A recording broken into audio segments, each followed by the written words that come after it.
Imagine this. One of hip-hop's greatest, DMX, suddenly facing roadblocks in his career, not because of talent or drive, but allegedly because Jay-Z could not handle someone who refused to be controlled. And now, Katt Williams claims Beyoncé may have played a role behind the scenes. Secrets, sabotage, and jealousy. This story could change everything you thought you knew about the music industry. Stay tuned, because the truth might shock you. Katt Williams recently sent shockwaves across the internet after revealing some troubling claims about how Beyoncé allegedly helped Jay-Z undermine DMX.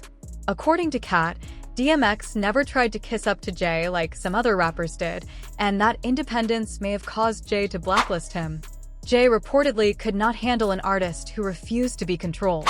Katt Williams says he saw much of this drama unfold firsthand. He even reached out to DMX at one point, feeling a deep connection with him because he, too, had faced serious pushback for refusing to play by the strict rules of the music industry.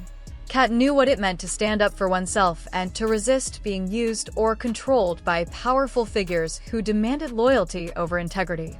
For him, DMX's struggles were personal because he understood the price of independence in a world dominated by gatekeepers and moguls who preferred compliance over honesty.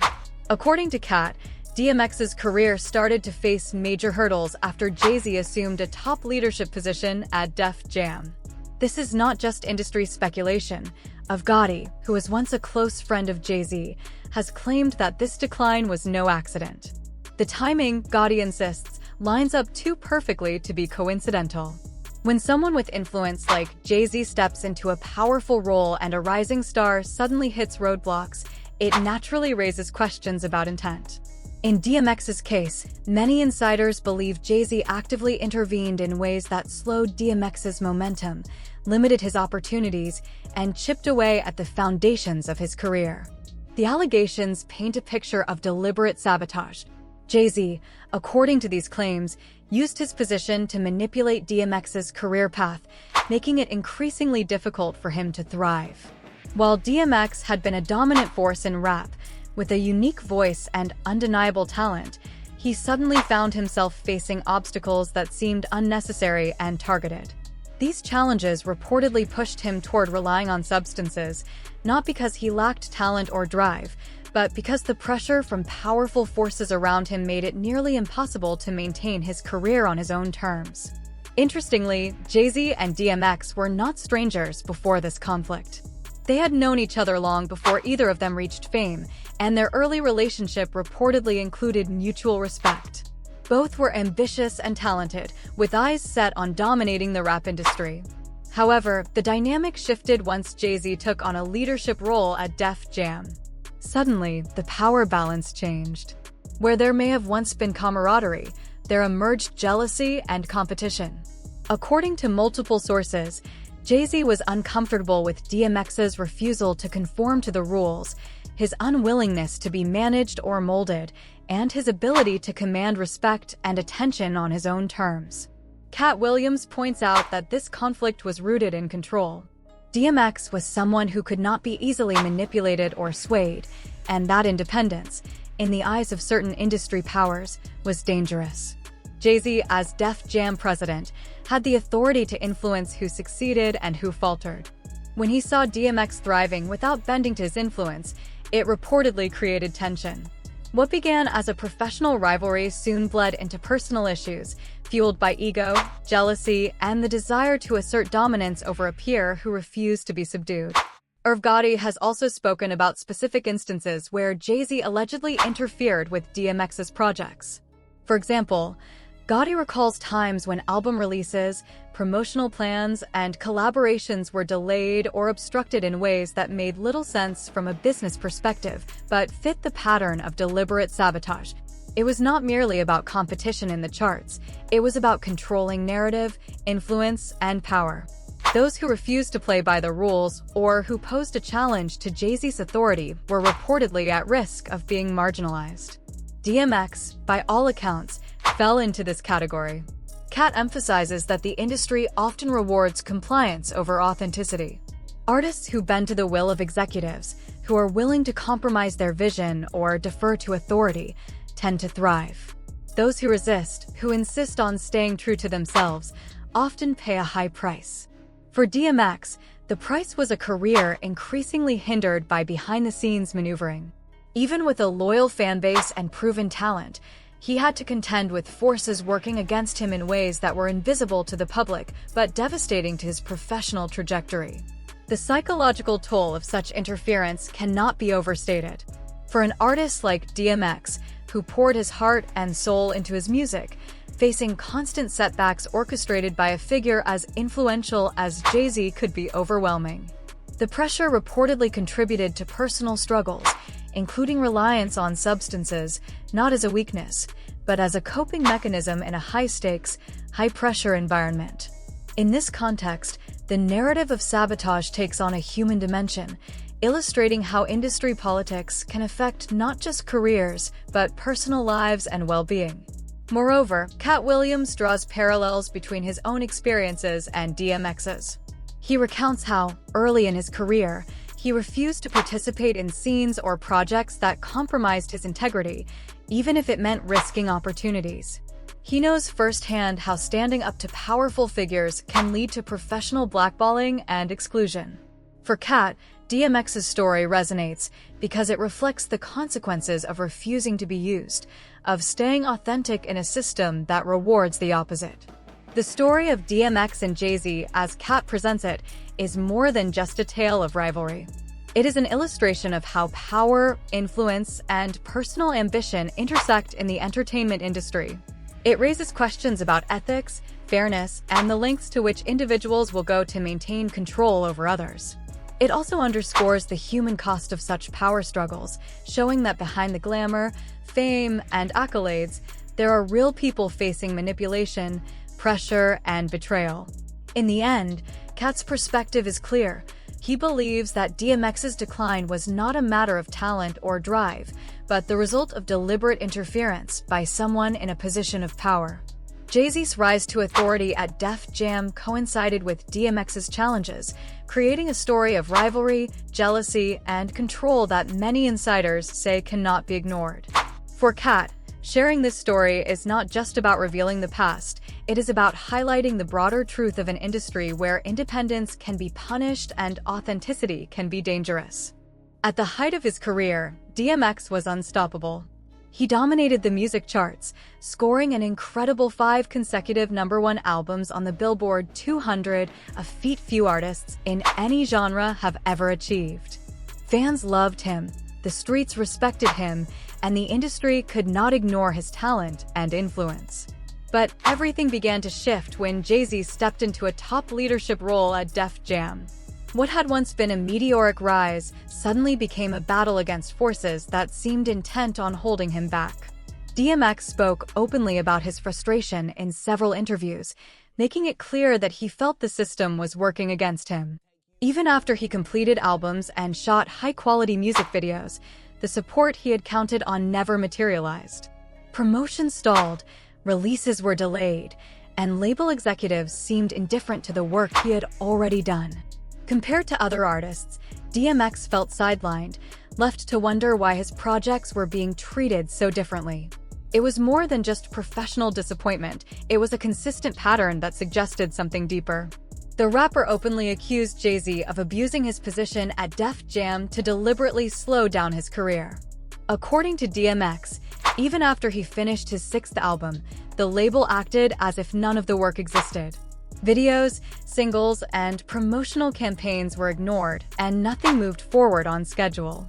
For someone as talented and driven as DMX, it felt like a personal attack. The deliberate stalling and lack of support appeared to be a strategy to undermine his momentum, punish him for his independence, and assert control over the narrative of success in the industry. From DMX's perspective, this was not a minor hiccup. It was an intentional attempt to eliminate competition. He had proven himself repeatedly, yet the very organization that should have supported him seemed to block his path at every turn. This interference made it difficult for DMX to maintain the career he had fought so hard to build. Despite setbacks, he continued to make music, but the constant roadblocks added immense pressure, both professionally and personally. Ultimately, the story of DMX during this period illustrates a harsh reality of the music industry. Talent alone does not guarantee success. Power dynamics, control, and influence often determine who rises and who struggles.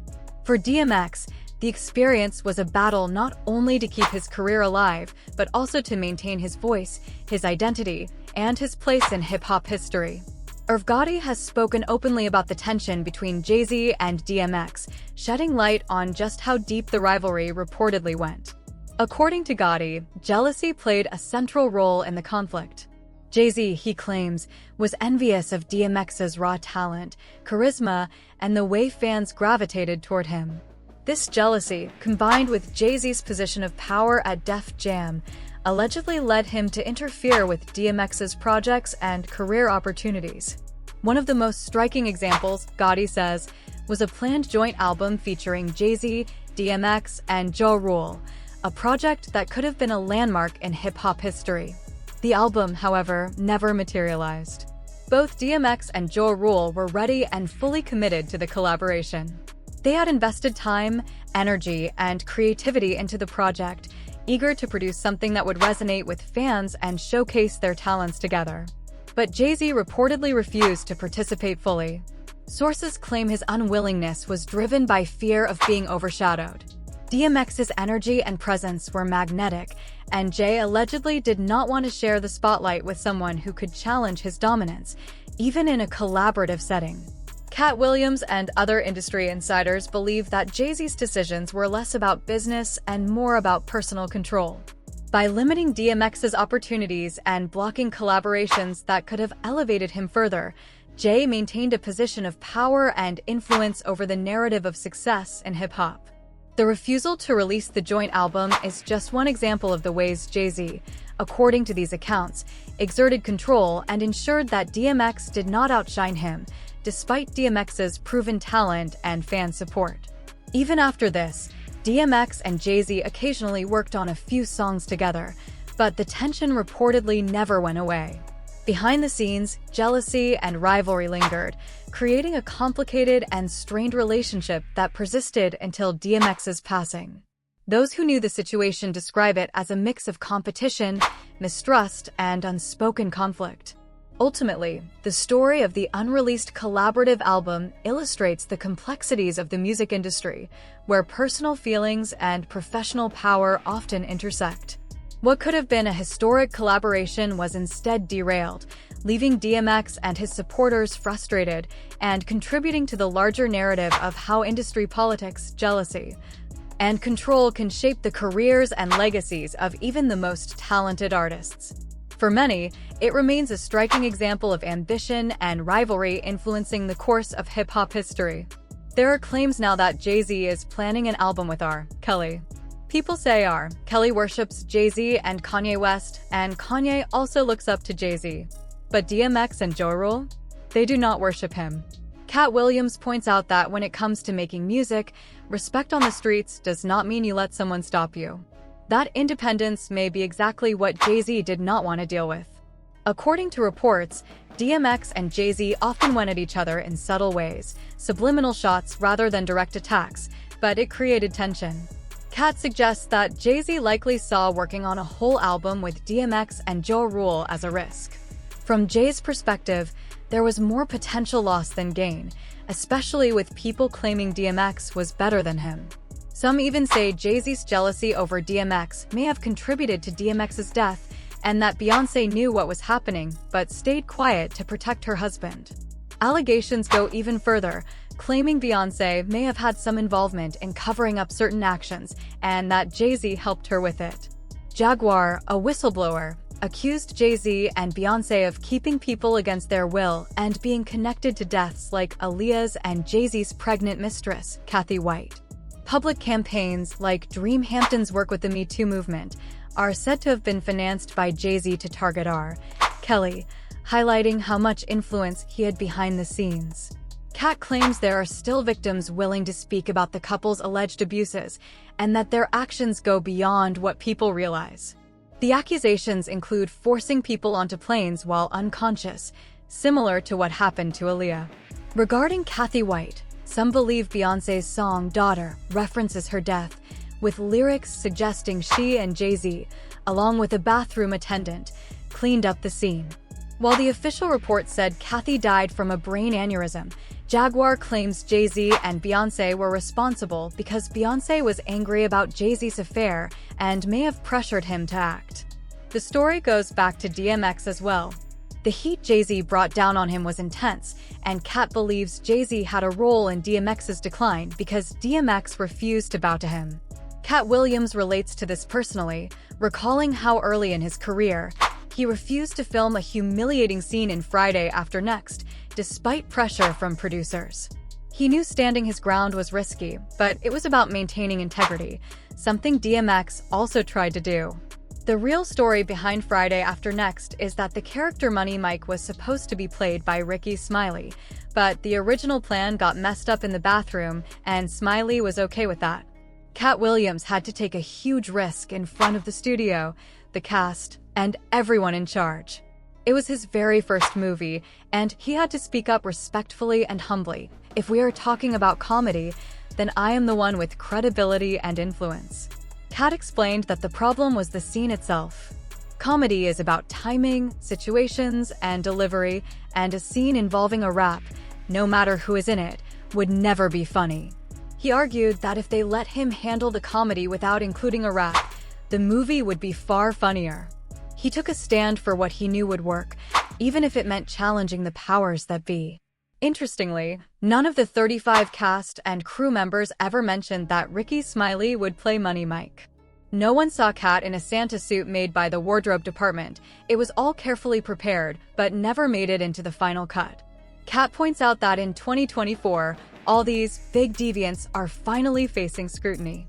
Lies will be exposed, and anyone upset by this knows why. Katt also explains why he got blackballed in the industry. Over 30 years, he collected knowledge, information, and secrets. If someone was caught doing something wrong, he would know and he would speak up. This is why powerful people tried to shut him down. He even says he was canceled for talking about Harvey Weinstein before the public revelations, despite being offered compromises by powerful figures. The industry also tried to take Katt out when they realized he could not be used for their agenda. He survived, but DMX did not. That is why Katt is now openly criticizing Beyoncé for allegedly keeping the details of DMX's death secret. He believes the truth about DMX will only come out if Beyoncé speaks. Fans have shared their thoughts online. Some remind people that DMX was never afraid of Diddy or Jay-Z and always spoke out about the industry. Others emphasize that DMX was more than a rapper. He was a poet and one of the realest voices in music. Now, the question remains, do you believe Beyoncé is hiding the truth about DMX's death? And was Jay-Z involved? Share your thoughts in the comments below. Don't forget to check out this other video for more messy details.